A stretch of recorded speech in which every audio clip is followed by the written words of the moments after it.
মুসলিমদের হয়ে কেউ কথা বললে তাকে পুলিশ তুলে নিয়ে যায়, তার বাড়ি বুলডোজার দিয়ে গুড়িয়ে দেওয়া হয়। তাহলে কথা বলবে কে? পার্লামেন্টে যদি একজনও মুসলমান না থাকে তাহলে আওয়াজ তুলবে কে? দর্শক, আপনারা জানেন যে ভারতের নির্বাচন শেষ হয়েছে এবং সেই নির্বাচন নিয়ে নানা রকম প্রচারণা আমরা দেখেছি ক্ষমতাসীন বিজেপি এবং অন্যান্য বিরোধী দলগুলোর মধ্যে। কিন্তু এবার বিজেপি একেবারে সংখ্যালঘু মুসলিমদের টার্গেট করে নানা রকম বক্তব্য দিয়েছে, প্রচারণা চালিয়েছে। আজ আপনাদের কাছে এই বিষয়টি তুলে ধরতে চাই যে মোদির ভারতে কেমন আছেন সংখ্যালঘু মুসলিমরা। ভারতের প্রধানমন্ত্রী নরেন্দ্র মোদির 1 দশকের শাসনামলে দেশটিতে ধর্মীয় সংখ্যালঘু মুসলিমদের অধিকার ক্রমশ কমে আসছে। সংশোধিত নাগরিকত্ব আইন সিএএ মুসলিম বিরোধী বলেই অভিযোগ রয়েছে। দেশটির একমাত্র মুসলিম অধ্যুষিত জম্মু কাশ্মীরের বিশেষ রাজ্যের মর্যাদা বাতিল করেছে মোদী সরকার। অযোধ্যায় বাবরি মসজিদে স্থানে নির্মিত হয়েছে রাম মন্দির। একাধিক রাজ্যে গরুর মাংস বিক্রি করা নিষিদ্ধ করা হয়েছে। মুছে ফেলার উদ্যোগ নেওয়া হচ্ছে মুঘল আমলের বিভিন্ন নাম ও স্মৃতিচিহ্ন। যুক্তরাষ্ট্রের মানবাধিকার প্রতিবেদনেও ধর্মীয় সংখ্যালঘুদের অধিকার লঙ্ঘিত হচ্ছে বলে উঠে এসেছে। সব মিলিয়ে ধর্মীয় জনগোষ্ঠী হিসেবে সেখানকার মুসলিমরা প্রতিনিয়ত বিভিন্ন নিপীড়নের শিকার হচ্ছেন। এমন পরিস্থিতিতে তৃতীয় মেয়াদে মোদী ক্ষমতা এলে বিভাজন আরও বাড়বে বলে মনে করছেন বিশেষজ্ঞরা। কি সেই বিভাজন, সেটি আপনাদের এখন জানিয়ে দিতে চাই। সংখ্যার দিক দিয়ে তৃতীয় মুসলিম প্রধান দেশ ভারত। ইন্দোনেশিয়া ও পাকিস্তানের পর ভারতেই সবচেয়ে বেশি মুসলমানের বসবাস। 147 কোটি জনসংখ্যার দেশে মুসলিমরা সংখ্যালঘু। দেশটিতে মুসলিম জনসংখ্যা 20 কোটি ও হিন্দু জনসংখ্যা 115 কোটি। 1 দশক আগেও সেখানকার মুসলিমরা নিজেদের ভারতীয় মনে করত, কিন্তু বিচ্ছিন্ন ঘটনা ছাড়া তারা হিন্দু মুসলিমরা পাশাপাশি মিলেমিশেই থাকতো। এটি আমরা দেখেছি সবসময়। হিন্দুদের পালা পার্বণে পূজা অর্চনায় মুসলিমরাও সামিল হতেন।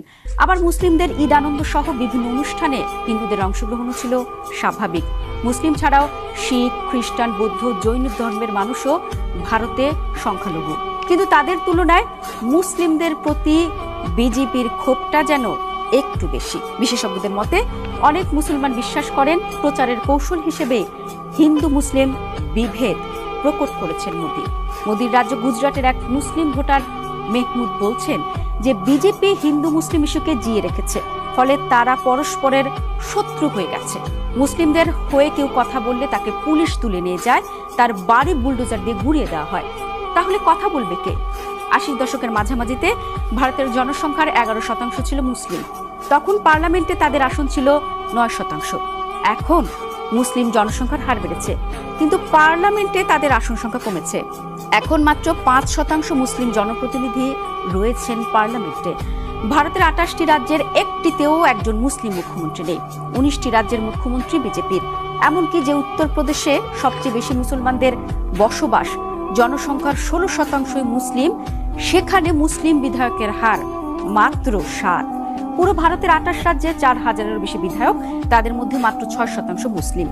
বিশ্লেষকদের মতে বিজেপি যত শক্তিশালী হয়ে উঠছে, বিরোধী দলগুলো হিন্দু ভোটারদের বিচ্ছিন্ন করার ভয়ে মুসলিম প্রার্থীদের মনোনয়ন দিতে আগ্রহ হারিয়ে ফেলছে। দিল্লির অনেক মুসলমানের প্রশ্ন, পার্লামেন্টে যদি একজনও মুসলমান না থাকে তাহলে আওয়াজ তুলবে কে? যদিও বিজেপি মুসলিমদের প্রতি বৈষম্যের অভিযোগ অস্বীকার করেছে।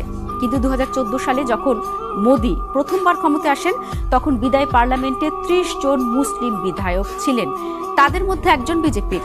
আর এখন লোকসভার 543 আসনের 25টিতে মুসলিম বিধায়ক থাকলেও একটিও বিজেপির নয়। অবশ্য বিজেপির দাবি 2014-2019 সালের নির্বাচনে 13 জন মুসলিমকে প্রার্থী করা হয়েছিল, কিন্তু তাদের কেউ জয়ী হননি। বিশেষজ্ঞরা বলছেন মোদী নিজেই যখন মুসলিমদের আক্রমণ করে বক্তব্য দিচ্ছেন, তাদেরকে অনুপ্রবেশকারী বলছেন, তখন কেন কেউ মুসলিম প্রার্থীকে ভোট দিতে যাবে? দেশটির রাষ্ট্রবিজ্ঞানীদের মতে ভারত জাতিগতভাবে একটি বহুমাত্রিক দেশ। বিভিন্ন ধর্ম ও সম্প্রদায়ের শান্তিপূর্ণ সহাবস্থানেই এই সমাজের ঐতিহ্য। ইসলামকে বাদ দিয়ে এখানকার সমাজের ভিন্ন ভিন্ন জনগোষ্ঠীকে একত্রিত করা সম্ভব নয়। আর এই কারণে বলতে চাই, এত বড় একটি জনসংখ্যার দেশ, বিশ্বের সবচেয়ে বড় গণতান্ত্রিক দেশ ভারতে মুসলিম, হিন্দু এবং অন্যান্য সংখ্যালঘুরা একসাথে মিলেমিশে থাকবে, এটি কিন্তু প্রত্যাশা করেন সাধারণ মানুষ।